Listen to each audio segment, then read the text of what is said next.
Hello दोस्तों, स्वागत है आप सभी का टू द पॉइंट में। आज के इस टॉपिक में हम इंडियन कोस्ट गार्ड के बारे में बात करेंगे। ये हमारा इंडियन आर्म्ड फोर्सेस और पैरामिलिट्री फोर्सेस के सीरीज में अनदर वीडियो है। तो इंडियन कोस्ट गार्ड जो है वो इंडियन पैरामिलिट्री फोर्स का एक हिस्सा है, जैसा कि आपने already classification of armed forces के बारे में देखा। तो आज के इस टॉपिक में हम जानने की कोशिश करेंगे कि इंडियन कोस्ट गार्ड दरअसल करते क्या हैं, इनका मैंडेट क्या है, इनका विजन और मिशन क्या है। आप यहाँ पर देख सकते हैं, ये इंडियन कोस्ट गार्ड का लोगो है। The Indian Coast Guard was established on 18th August 1978 as a sovereign armed force of the country।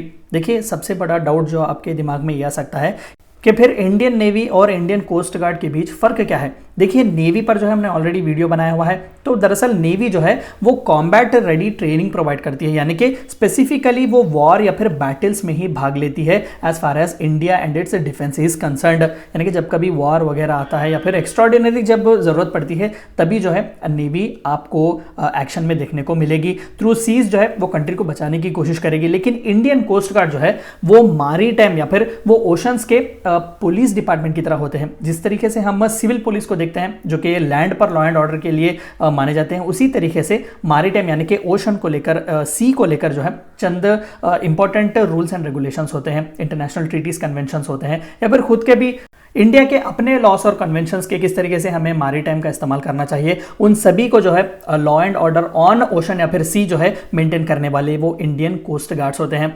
या फिर जब कभी भी फिशरमैन वगैरह जो खो जाते हैं, उन्हें सर्च करने के लिए भी इंडियन कोस्ट गार्ड्स वगैरह की मदद ली जाती है। तो इस तरीके से they are actually policeman of the Indian waters. It protects the country's maritime interests and maritime law enforcement with jurisdiction over both territorial and international waters। maritime interest यानी कि ट्रेड जो होता है खासकर ओशन को लेकर, फिशरमैन वगैरह भी होते हैं या फिर बड़े बड़े जो कार्गो शिप्स वगैरह एक जगह से दूसरी जगह जाते हैं, वो सभी जो है मैरीटाइम के लॉ एंड ऑर्डर्स या फिर रूल्स एंड रेगुलेशंस को जो है फॉलो करते हैं। और उन्हीं rules and regulation, law and order को रेगुलेट करने वाले, मेंटेन करने वाले इंडियन कोस्ट गार्ड होते हैं as far as India and its territorial waters and international waters are considered. Territorial waters यानी कि किस हद तक, यानी कि कितने लिमिट तक। फॉर एग्जांपल अगर ये आप इंडियन पेनिनसुला अगर आप देख सकें तो कितने एरिया तक जो है इंडियन के टेरिटोरियल वाटर्स माने जाएंगे और किसे जो है इंटरनेशनल वाटर्स कहा जाएगा। यानी कि किसी भी कंट्री का वहां पर बड़प्पन नहीं होगा, वो फ्री वाटर्स है, इंटरनेशनल सभी का जो है वहां पर हक होता है। इन सभी के बारे में हम आगे के स्लाइड में पढ़ेंगे।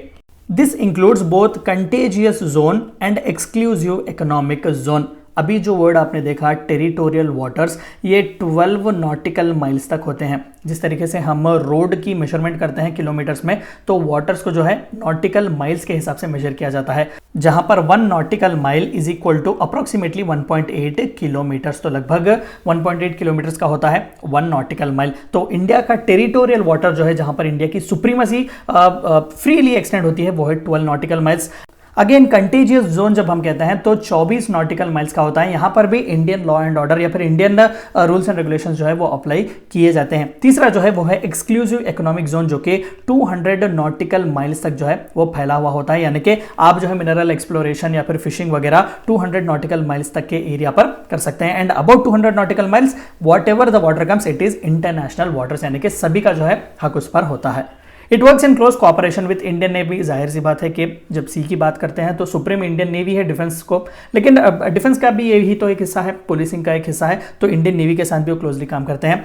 डिपार्टमेंट ऑफ रेवेन्यू, बिल्कुल कस्टम्स वगैरह जो बड़े बड़े जो कार्गोस वगैरह हमारे सी पोर्ट्स या फिर पोर्ट्स को वगैरह जो आते हैं, वो बहुत ही ज़रूरी है। रेवेन्यू के डिपार्टमेंट से भी जो है कंटिन्यूसली वो इन टच होते हैं। डिपार्टमेंट ऑफ फिशरीज, जाहिर सी बात है फिशरमैन्स वगैरह, मेराइन जो लाइफ होती है वहाँ से भी जो बहुत अच्छा ट्रेड वगैरह होता है। And central state and police forces, क्योंकि जिस भी स्टेट में वो काम कर रहे हों, क्योंकि ये जाहिर सी बात है कि इंडिया का कोस्टलाइन जो है बहुत ही बड़ा है, तो वो उस स्टेट के स्पेसिफिक स्टेट पुलिस के साथ या फिर सेंट्रल पुलिस फोर्सेस के साथ भी आप बहुत अच्छे कनेक्शन में रखते हैं, क्योंकि थोड़ा बहुत भी उन्हें कोई इनकर्शन का डाउट वगैरह आए तो वो इमीडिएटली जो है वहाँ पर इन्फॉर्मेशन पहुंचा देते हैं, ताकि जो सेंट्रल लीडरशिप होती है वो कोई ना कोई एक्शन ले सके। ये थी चंद बातें आपको जाननी थी इंडियन कोस्ट गार्ड के बारे में। Thank you for watching my video.